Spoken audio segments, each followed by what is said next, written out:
Мен атым Чынара. Баткен район Бужум айылында жашаймын.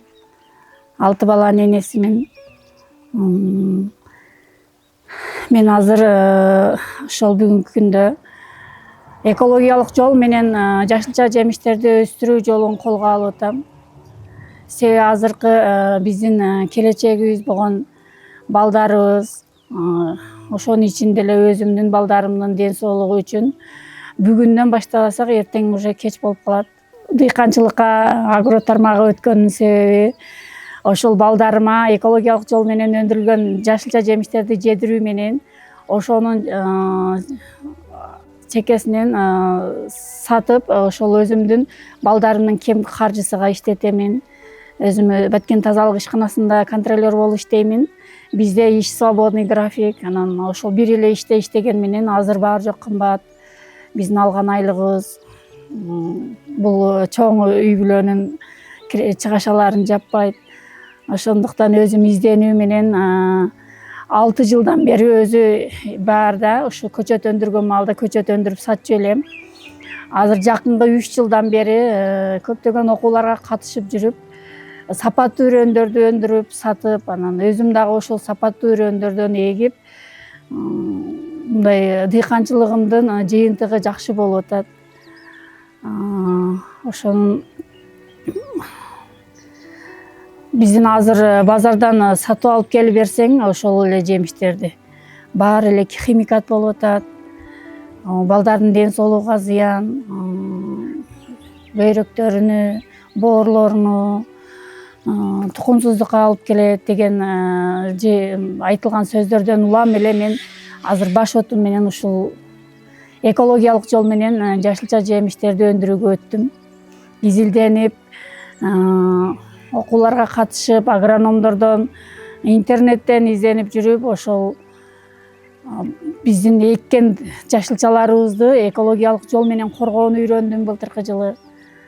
Ошол огородубузда эле өскөн жапайы чөптөр менен биопестицидтерди жасап колдондум. Жыйынтыгы аябай жакшы болду. Бир жагынан ошол курт кумурскалар менен, оорулар менен күрөшүү менен бирге эле ошол биопестицидтер удобрение дагы болуп берет экен да бизге. Анан селитра мочавинанын ордуга койдун, тооктун, уйдун көңдөрүнөн 200 литрлик бачокторго ачыткы жасап, ошолорду пайдаландым.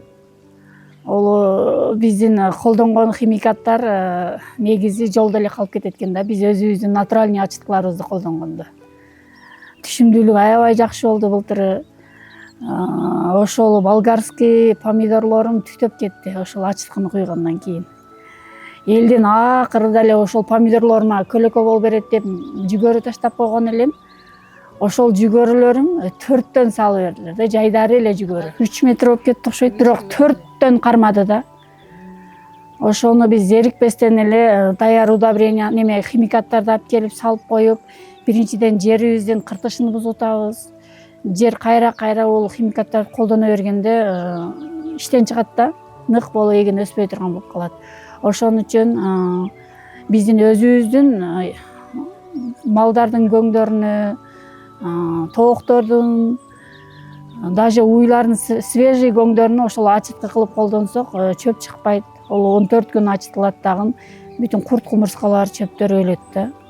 Ошондон пайдалана беребиз. Жыйынтыгы аябай жакшы. Буюрса былтыры 2 жолу баягындай семинар сыяктуу ошол айылдагы айымдарды чогултуп, өзүмдүн тажрыйбам менен бөлүшкөнмүн. Көргөзмө талаа болуп калган менин огородум. Мен ошол өзүмө эмнени кааласам, мен сыяктуу энелерге, менин балдарым сыяктуу баардык балдарга ошону каалайм. Гидропониканы өтүүмдүн себеби мен мал кармайбыз. Азыр эми акыркы жылдары ошол породный сыйырларды кармаганга өттүк. Ошонун сүтүнү сатып, ошол тирилигибизге иштетебиз. Балдарым жейт чекесинен. Анан ошол малдарга жемдин баасы өтө көтөрүлүп кетти быйыл. Биз азыр гидропоникага өткөнүбүздүн себеби жем 1 килограмм будайыбыз 30 сом болсо, бизге ошол 3 эсе көбөйөт экен да гидропоника жолу менен бергенде. Биз минимум 7-8 сом 10 сомго чейин эле 1 килограмм жемибиз туруп калат экен биринчиден. Экинчиден малдын иммунитетин көтөрөт экен, сүтүнү көбөйтөт экен гидропоника. Азыр эми ошол гидропониканы үй шартында өндүрдүм балгач.